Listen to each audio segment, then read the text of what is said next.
Hola, mi amigo querido, qué alegría poder estudiar nuevamente la lección de la palabra de Dios. Esta semana vamos a entrar al estudio de la epístola a los Colosenses, porque ya terminamos Filipenses. Colosas quedaba localizada a 18 kilómetros de la ciudad de Laodicea. En el Apocalipsis encontramos una carta escrita por Juan por encomienda divina a la iglesia de Laodicea. Pero Pablo escribió una epístola a los Colosenses. Vamos a estudiar de aquí hasta el final del trimestre lecciones de la epístola a los Colosenses.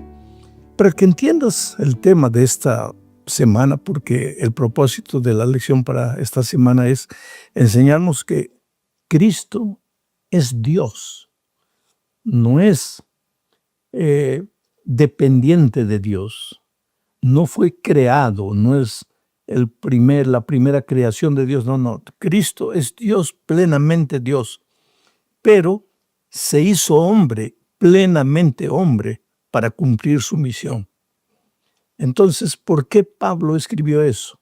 Porque en la ciudad de Colosas estaba apareciendo una doctrina extraña, diciendo que Cristo era menor que el Padre Dios, que Cristo era dependiente de Dios. En la ciudad de Colosas y en la iglesia estaban entrando falsas doctrinas. Entonces Pablo empieza aquí presentando la naturaleza de Cristo para los colosenses. Ahora, esos falsos maestros de la iglesia de Colosas en aquellos tiempos viven hoy, más sofisticados, más teólogos, pero viven hoy. Y muchas veces esas falsas ideas comienzan a querer entrar en la iglesia. Entonces vamos al estudio en sí de la lección de esta semana. La imagen de Dios. Nuestro primer subtítulo es la imagen del Dios invisible. Y aquí vamos a ver que Cristo es la revelación del Padre. Y voy a leer un texto controvertido. Colosenses 1:15 dice lo siguiente: Él, Jesús, es la imagen del Dios visible. La imagen. ¿Qué es una imagen para nosotros? Una imagen, mírate al espejo, ahí tú ves tu imagen. Es como una reproducción, pero tu imagen no eres tú. Una imagen es como un retrato. Y muchos agarran este texto para decir que Cristo de alguna manera refleja a Dios, pero no es Dios. No es Dios. Es inferior a Dios. Pero ellos ignoran que en la Biblia la palabra imagen no es solamente el reflejo, la fotografía de alguien. En la Biblia la palabra imagen va más allá, tiene un propósito mucho más profundo. Jesús no es una copia creada de Dios. Él es la revelación perfecta del Padre. Dios quería mostrarse al ser humano, pero entonces se muestra a través del Señor Jesucristo. No es que Jesucristo deje de ser Dios para revelar al Padre delante de los hombres. Sigue siendo Dios, pero es un Dios que se hizo carne y entonces podemos estar cerca de Él, podemos verlo, observarlo, tocarlo. Eso hicieron los discípulos. Y Jesús fue categórico al decir que Él había venido a este mundo para revelar el carácter de su Padre. Tengo aquí un pensamiento que quiero leerles, lo tengo escrito. Dice: Jesús es el pensamiento de Dios hecho audible. ¿Qué es lo que Dios piensa? ¿Cómo podemos saber lo que Dios piensa? Pues mira la vida de Jesús. Escucha a Jesús hablando, sus palabras están registradas en los evangelios. Entonces Jesús es el pensamiento de Dios de manera que nosotros lo conocemos. Porque no podemos decir Dios es un misterio, yo no sé lo que Él quiere. Tú sabes lo que Él quiere porque envió a Jesucristo a la tierra y Jesús entonces es la revelación del pensamiento de Dios, el pensamiento de Dios hecho audible. Y el carácter de Dios hecho visible, porque a Dios no lo podemos ver, pero a Jesús lo pudimos ver. Y mirándolo, mirándolo a Jesús, los discípulos fueron transformados a su imagen y semejanza. Ahora, esto concuerda con lo que dice Juan 1:1. El verbo era Dios. El verbo. ¿Qué dice? En el principio era el verbo, Jesucristo. Y el verbo era Dios. El verbo era Dios. El hecho de que era la imagen no quiere decir que era inferior a Dios. Era Dios. Y Hebreos 1:3 dice lo siguiente. Jesús es el resplandor de su gloria y la imagen misma de su sustancia. Oh, querido, en resumen, Cristo revela exactamente cómo es Dios porque comparte su misma naturaleza divina. Ahora vamos a la segunda parte. Y en esta segunda parte vamos a seguir analizando este versículo 15 de la epístola a los Colosenses, capítulo 1, versículo 15. Mira lo que dice. Él es la imagen del Dios invisible, el primogénito de toda criatura. Ya leímos el texto en la parte anterior. Él, Jesucristo, es la imagen del Dios invisible. Pero aquí completa la otra parte. El primogénito de toda criatura. Y entonces muchos se agarran de esta segunda parte del texto para decir, está viendo. Quiere decir que porque Jesús es la imagen del Dios invisible, pues es el primogénito de la criatura, de todas las criaturas. O sea, es dependiente de Dios, fue creado por Dios. Pero es que el texto de Pablo no termina ahí. Él sigue explicando lo que quiere decir. Y ahora voy a ir leyendo el texto, lo que viene en el versículo 16, 17, y voy a explicar lo que Pablo está diciendo. Vuelvo a repetir el versículo 15. Dice, Él es la imagen del Dios invisible, el primogénito de toda criatura. Porque en Él, dice el versículo 16, en Cristo, fueron creadas todas las cosas, las que hay en los cielos y las que hay en la tierra, visibles e invisibles, sean tronos, sean dominios, sean principados, sean potestades. Todo fue creado por medio de Él y para Él. ¿Qué puedo explicar más? Todo fue creado por medio de Él, de Cristo, y para Él. ¿Cómo puede ser creador si Él es criatura? No, pues, el hecho de que es el primogénito de toda la creación no quiere decir que es primogénito en el sentido de haber sido creado, porque la palabra primogénito en la Biblia no se usa solamente con respecto a la creación, al nacimiento. Por ejemplo, yo no soy el primogénito de mi familia. Mi hermano mayor, Héctor, es el primogénito. Yo soy el segundo. Pero en la Biblia, la palabra primogénito no se refiere solo a eso, al hecho de haber nacido en primer lugar. Y en este caso, aplicado a Cristo, alguien toma la palabra primogénito y dice, no, aquí está mostrado que Cristo es el primogénito. Pero si el propio Pablo está comentando el texto y dice que Él es el creador, y entonces, ¿por qué lo llama primogénito? Inclusive, en el versículo 17, Pablo dice, y Él, Cristo, es antes de todas las cosas, y todas las cosas en Él subsisten. Entonces, pues, Él no puede haber sido creado, pero voy a decirles, voy a repetir el concepto de que en la Biblia, primogénito no tiene que ver necesariamente con nacimiento. ¿Y quieres algunos ejemplos? Israel. Vas a la Biblia y dice, Israel es mi primogénito. Pero había otras naciones antes de Israel. Entonces, ¿cómo es que Israel es mi primogénito? En el sentido bíblico y que Pablo usa, primogénito es distinción, es para resaltar, no para definir el orden de nacimiento o el orden de creación. En el caso de David, David fue llamado primogénito por Dios. David, mi primogénito.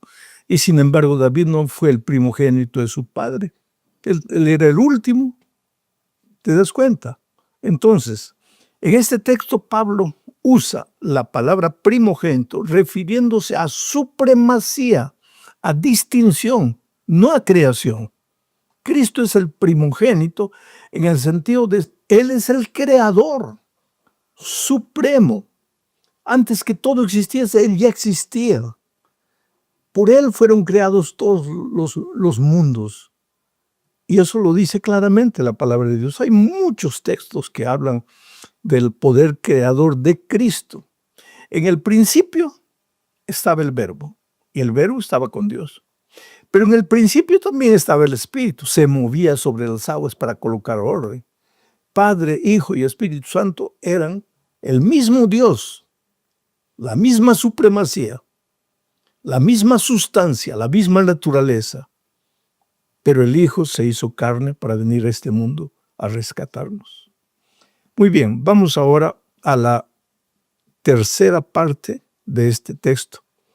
Como estamos leyendo versículo por versículo Colosenses, llegamos al versículo 18.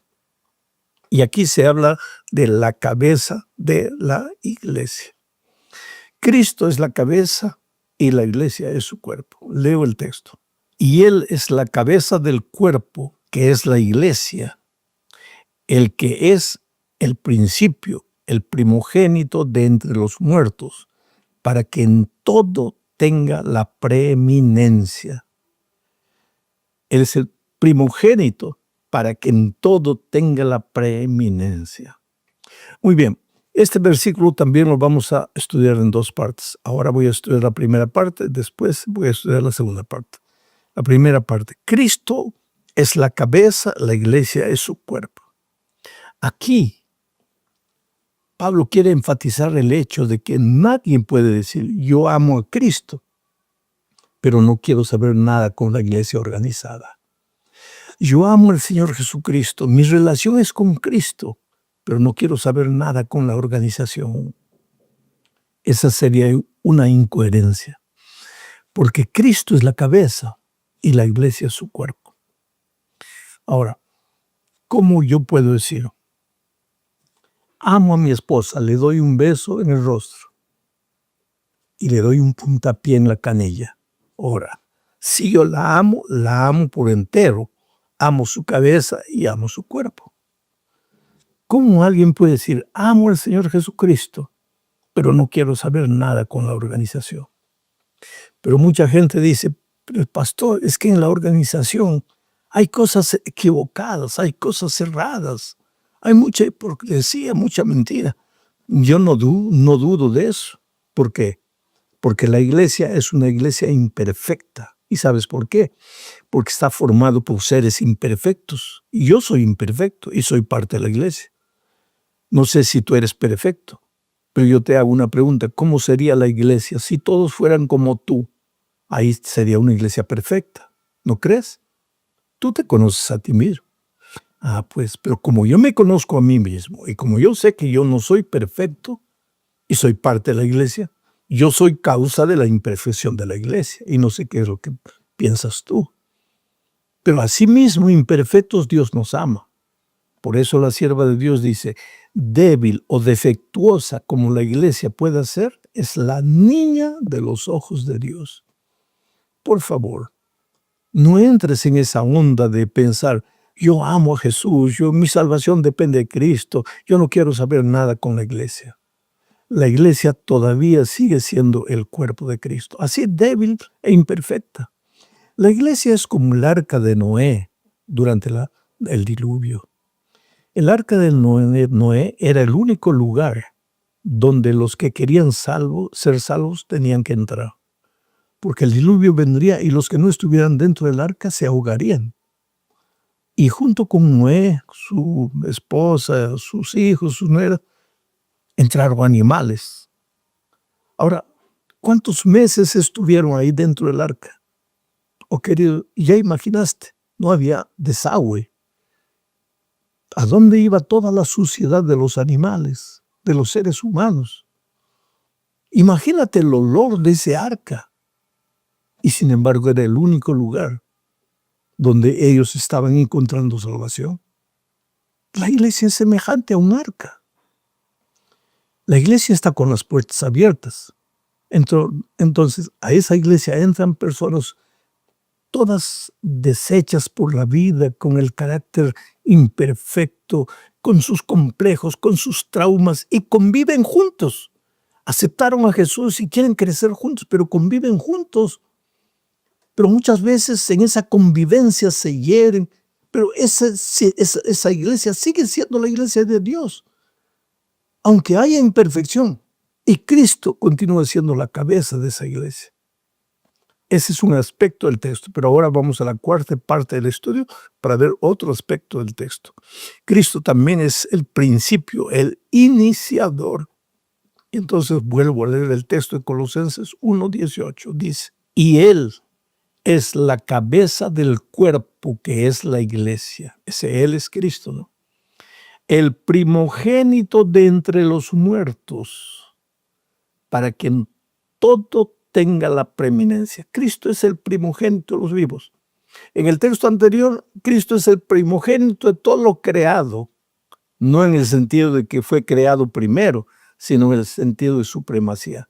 Y ahora, aquí en este texto, Cristo es el primogénito de los muertos. ¿Quiere decir que de todos los muertos, Cristo es el primero que resucitó? Moisés no resucitó antes de Cristo. Entonces, ¿cómo Cristo es el primogénito de los muertos? Es que la palabra primogénito en este texto no se usa como orden de nacimiento, sino como supremacía. Cristo resucitó de los muertos. ¿Y para qué resucitó de los muertos? Para ser la cabeza de la iglesia. Él es, dice, el iniciador de la iglesia. Él tiene toda la preeminencia y es el iniciador de la iglesia. O sea, quien organizó la iglesia en esta tierra no fue un hombre. La iglesia no es idea humana, es idea divina. En el principio, en el jardín del Edén, ¿cuál era la iglesia de Dios? Adán y Eva. Después, cuando ellos cayeron en el pecado y fueron expulsados de Dios, del jardín del Edén, ¿quién formaba parte de la iglesia de Dios? Adán y Eva y sus hijos. Y después, más adelante, la humanidad se divide a medida que se va multiplicando. Unos son fieles a Dios a pesar de sus imperfecciones y sus fallas, pero son fieles a Dios. Y otros no quieren saber nada con Dios. Caín entre ellos se va por otro lado. Y ahí la iglesia de Dios se divide. Unos salen y forman sus propias ideologías y otros, obedientes a las enseñanzas bíblicas, son la iglesia de Dios. Y a través del Antiguo Testamento y del Nuevo Testamento, la iglesia de Dios permanece. Cristo siempre la cabeza, la iglesia el cuerpo. Pero quien inició la iglesia es Cristo. Vuelvo a leer el texto para que entiendas esto. Dice así, y Él, Cristo, es la cabeza del cuerpo, que es la iglesia. Él que es el principio, el primogénito de los muertos, para que en todo tenga preeminencia. Cristo es el iniciador de la iglesia. Y ahora llegamos al fin de este estudio, hablando de para reconciliar todas las cosas. Cristo no solamente es el iniciador de la iglesia, Cristo es el reconciliador de su pueblo. Y leo Colosenses 1, 19 y 20. Dice así, por cuanto agradó al Padre que en él habitase toda plenitud, y por medio de él reconciliar consigo todas las cosas, así las que están en la tierra como las que están en los cielos, haciendo la paz mediante la sangre de su cruz. El pecado hizo una ruptura en la relación Dios-hombre. El pecado hizo separación entre Dios y los hombres. El pecado abrió un abismo profundo. Ahora el pecador estaba aquí, lejos del Creador.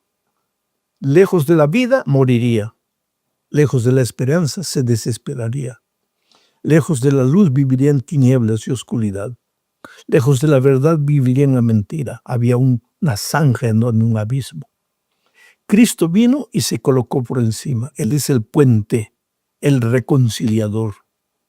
Es a través de Jesucristo que volvemos al Padre. ¿Y por qué no podríamos volver sin Cristo? Porque cada vez que Dios se presentó a los seres humanos no pudieron soportar su presencia. ¿Por qué? Por su pecaminosidad. Cristo entonces adoptó la humanidad. Se hizo hombre, se hizo carne, vino a este mundo. Y ahí podemos acercarnos a Cristo, pero nos estamos acercando a Dios. Es en ese sentido que Él es el puente, el reconciliador. Los seres humanos hoy día podemos aproximarnos a Dios sin miedo. ¿Por qué? Porque Él se aproximó de nosotros primero en la persona de su Hijo maravilloso, Cristo Jesús. No estás solo, no estás abandonado, no puedes vivir desesperado. El hecho de que falles, cometas un error, no quiere decir que estás perdido. Levántate, Dios te ama. Si estás sufriendo en la vida, no es porque Dios dejó de amarte, Él te ama mucho. Es porque el pecado entró para traer sufrimiento.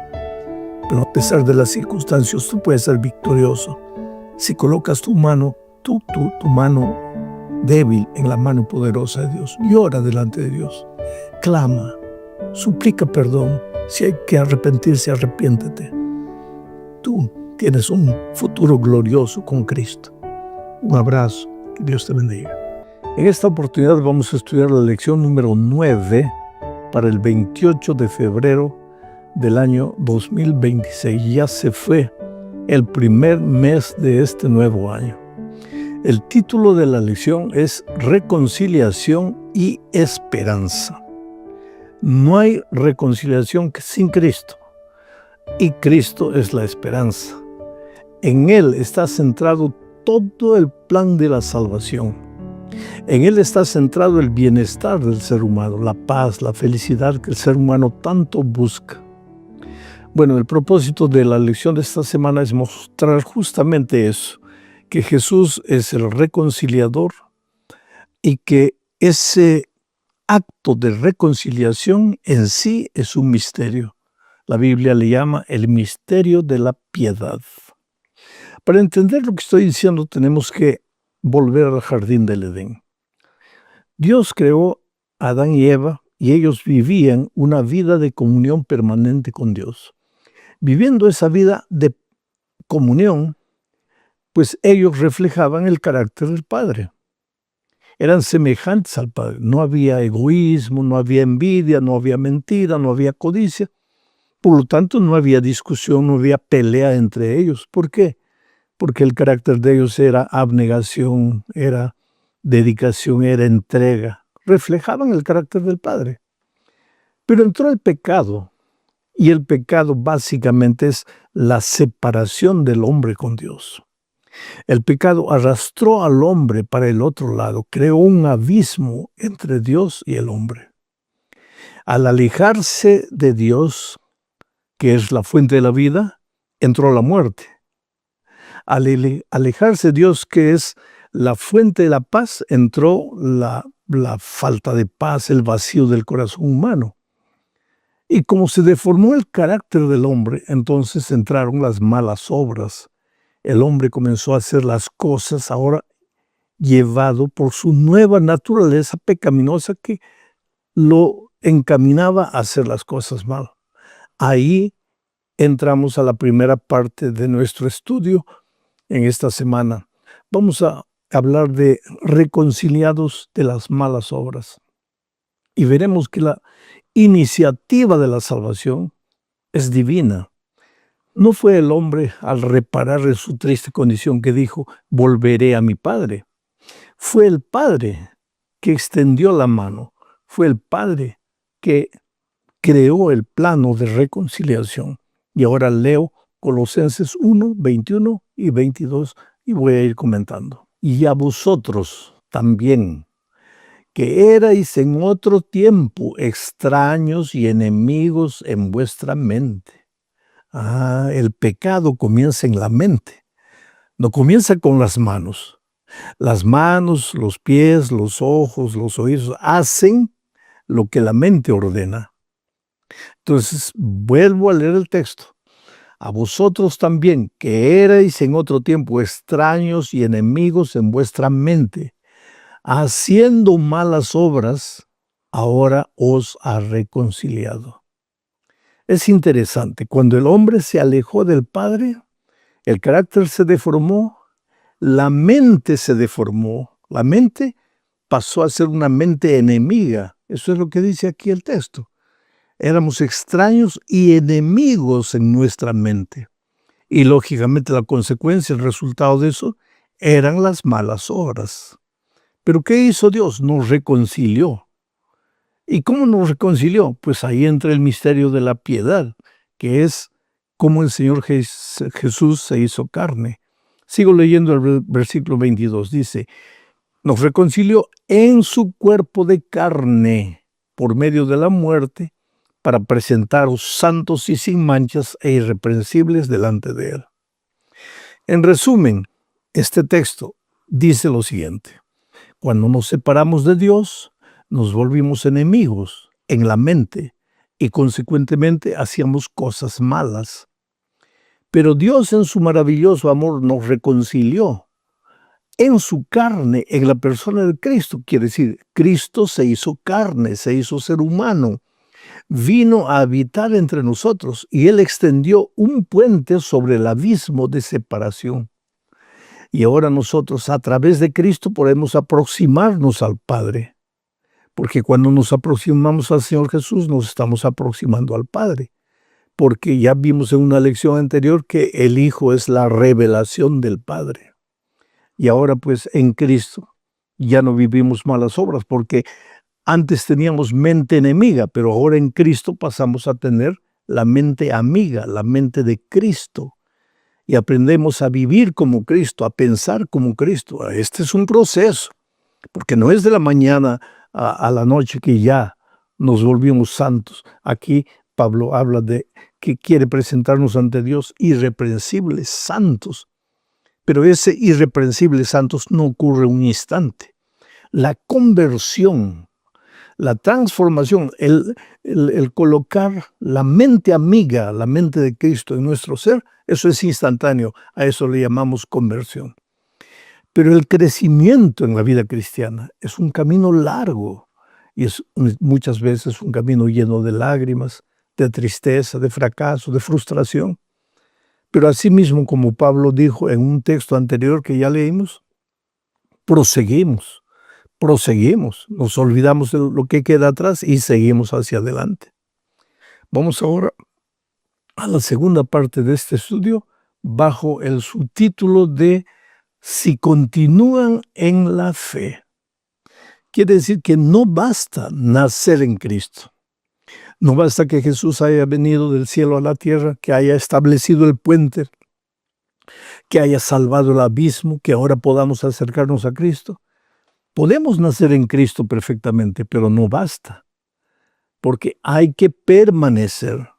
Y para eso leo el versículo 23. Estamos en la epístola a los Colosenses, capítulo 1, leo el versículo 23. Dice así, si en verdad permanecéis fundados y firmes en la fe y sin moveros de la esperanza del Evangelio que habéis oído, el cual se predica en toda la creación que está debajo del cielo, del cual yo, Pablo, fui hecho ministro. Interesante.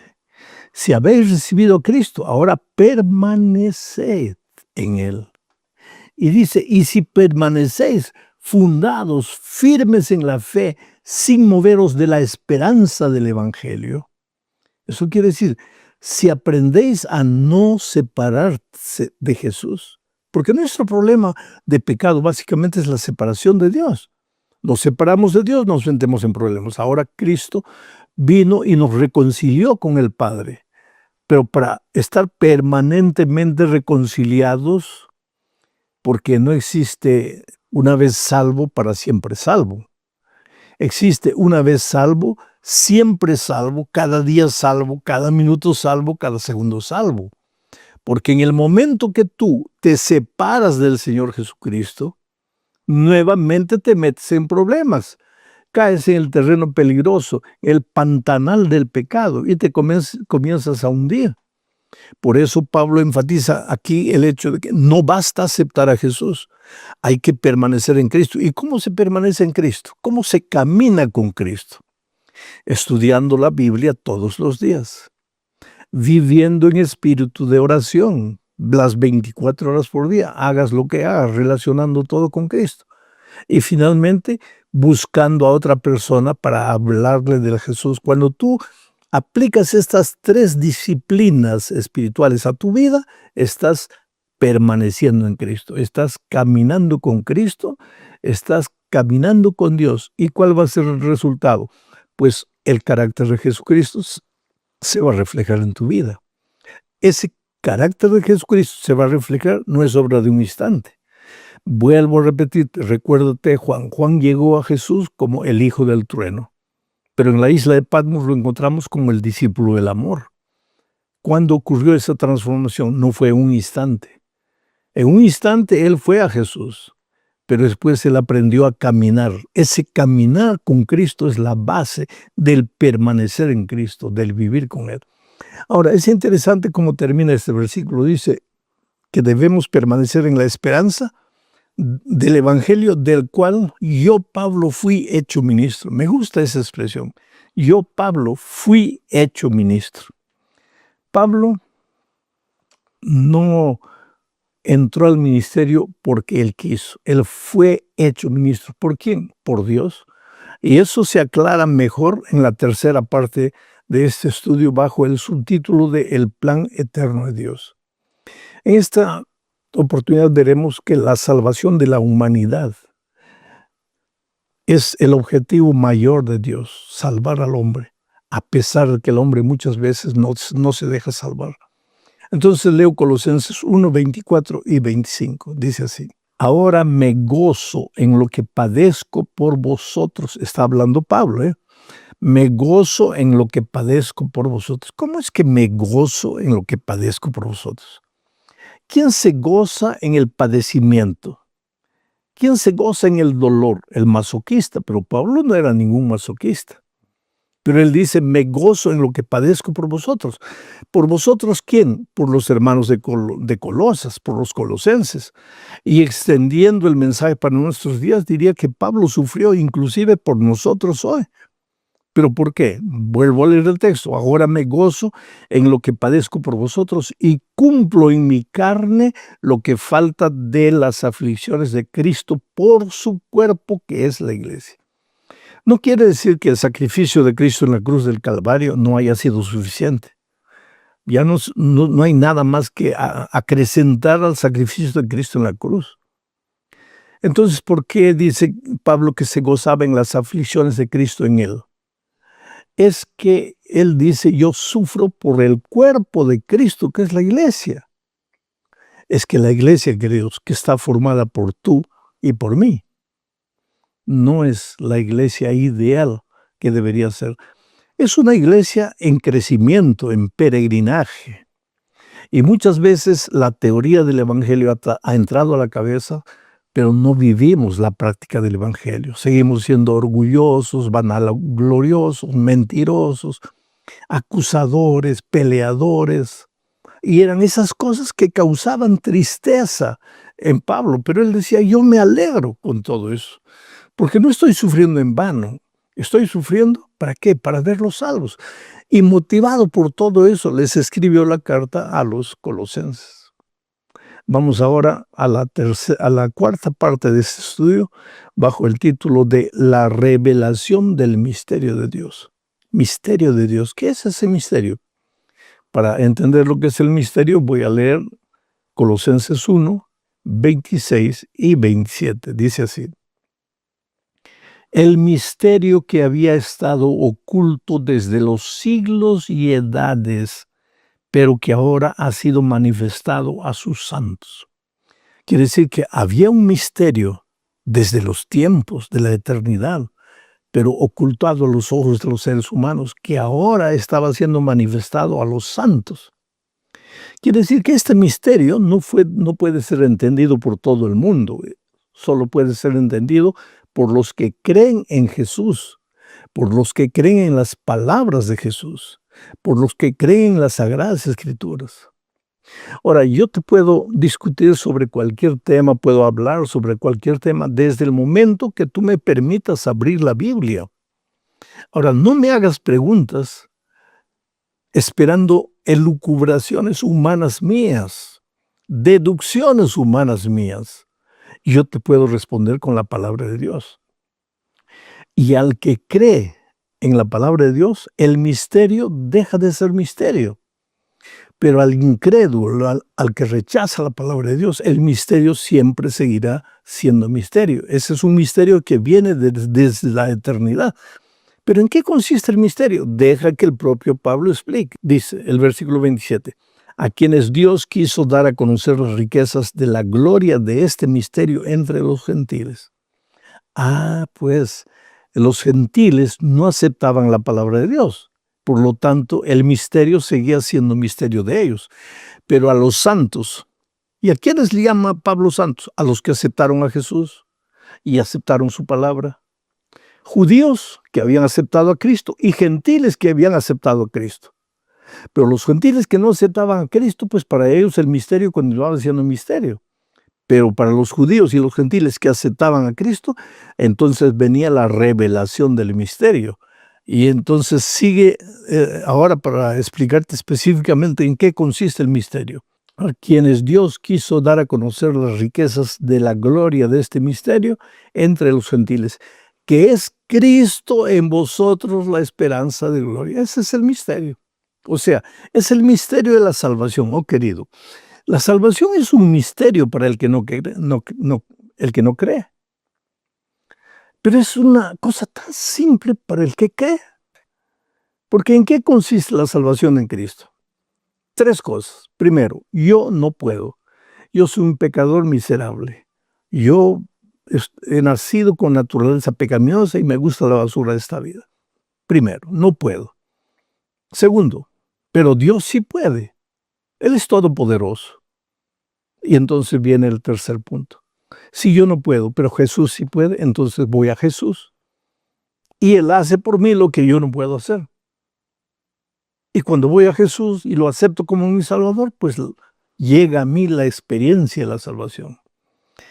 Y Cristo habita en mí por la presencia de su Espíritu Santo. ¿No dice Pablo que nuestro cuerpo es templo de su Espíritu Santo? Ahora, eso es un misterio. ¿Cómo es que el Espíritu Santo, que es uno con el Padre Dios y con el Hijo Dios, puede habitar en nosotros? Pues es un misterio para la mente incrédula. Pero cuando tú aprendes a andar con Jesús, vas a aprender a escuchar la voz de Dios. Y cuando Él te habla, Él te va a guiar por los caminos de la vida. Él te va a guiar en el matrimonio, en los negocios, en la vida financiera, en la vida profesional. Tú solo necesitas dejarte guiar por la voz. Y si en este momento las cosas no están saliendo como quieres, tal vez sea porque el misterio de la salvación, el misterio de Cristo en ti, continúa siendo misterio para ti. Porque tu cabeza lo ha entendido, pero no es una realidad en tu vida. Por lo tanto, por más que muchas veces quieres tomar decisiones correctas, solo cometes errores, solo tomas decisiones equivocadas que te traen dolor. ¿Por qué? Porque el Espíritu Santo no te está guiando, no te está acompañando. Dicho todo esto, llegamos a la última parte de la lección de esta semana, bajo el título de El poder del Evangelio. Y aquí veremos que la conversión de un pecador requiere el poder del Evangelio. No hay otra manera de explicar. La conversión de un pecador es un milagro. No hay explicación humana. Como un joven drogadicto. Yo estaba una vez en San Pablo y un muchacho drogado estaba gritando a la 1 de la mañana en la calle, Pastor Bullón, Pastor Bullón.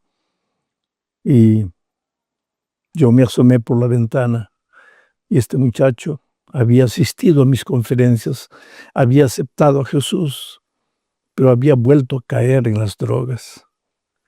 Había ido a la playa de Santos, tenía una moto deportiva gigante de San Pablo a Santos. Había usado droga y drogado llegó ahora a mi casa. Pastor, y él decía, pastor, me ayude. Yo no puedo, yo estoy perdido. Y lo que yo le dije a este joven es, querido, tú estás perdido, yo estoy perdido. Todos estamos perdidos. La diferencia es que tú usas drogas y yo no uso drogas, pero igual los dos estamos perdidos. Y necesitamos de Cristo. Oré con él, clamé a Dios por él. Años después lo encuentro, victorioso, libre de las drogas. Ese es un milagro. La clínica de reposo no lo puede ayudar. Los psiquiatras, los psicólogos, los remedios, nadie lo puede ayudar. Pero de repente encuentra a Cristo y Cristo lo transforma. Eso es. Y yo como evangelista te podría contar tantas experiencias de gente atea, insultaba a Dios, pero en la hora del dolor se cayó de rodillas, clamó a Dios, Dios lo transformó. Y hoy día son predicadores de la palabra de Dios. Ahora, con todo esto en mente, vamos a leer el versículo 28 y también el versículo 29. Dice así: ¿a quién anunciamos? ¿A quién se refiere? A Cristo. ¿Ese quién es Cristo? ¿A quién anunciamos? Amonestando a todo hombre y enseñando a todo hombre en toda sabiduría, a fin de presentar perfecto en Cristo Jesús a todo hombre. Por lo cual también trabajo, luchando según la potencia de Él, la cual actúa poderosamente en mí. Me gustan esas dos últimas palabras. Yo predico y las personas son transformadas por Dios. Dice Pablo, gracias a dos cosas. Primero, la potencia que viene de Dios. Y, aunque no lo dice, lo está diciendo entre las líneas. Como yo coloqué mi vida en sus manos, la potencia de Dios viene a mí y yo predico poderosamente. ¿Te das cuenta? Poderosamente. ¿Cuánta gente ha entrado a mis reuniones? Gente incrédula, con un papel en la mano para escribir los errores, las incoherencias en mi predicación, para después echármelo en la cara. Y el Espíritu de Dios lo agarró, lo tocó, lo transformó. En la hora del llamado vino adelante. Y después esa persona me buscó atrás y me dice, pastor, aquí está el papelito. Yo vine aquí para escribir incoherencias en su predicación, para confrontarlo. Pero el Espíritu de Dios me tocó. Esa es la potencia que viene de Dios. Y entonces el ser humano, por más humilde, por más simple que sea, por más que sea un tartamudo, un gago, tímido, ahí se levanta para predicar poderosamente por el poder que viene de Dios. Ahora, tú te das cuenta que hasta aquí Colosenses está hablando Cristo, Cristo, Cristo, Cristo. Y él va a seguir hablando de Cristo, pero la lección de la próxima semana es una lección un poco controvertida. Prepárate, nos vemos la próxima semana. Que Dios te bendiga ricamente. Un abrazo. Chao.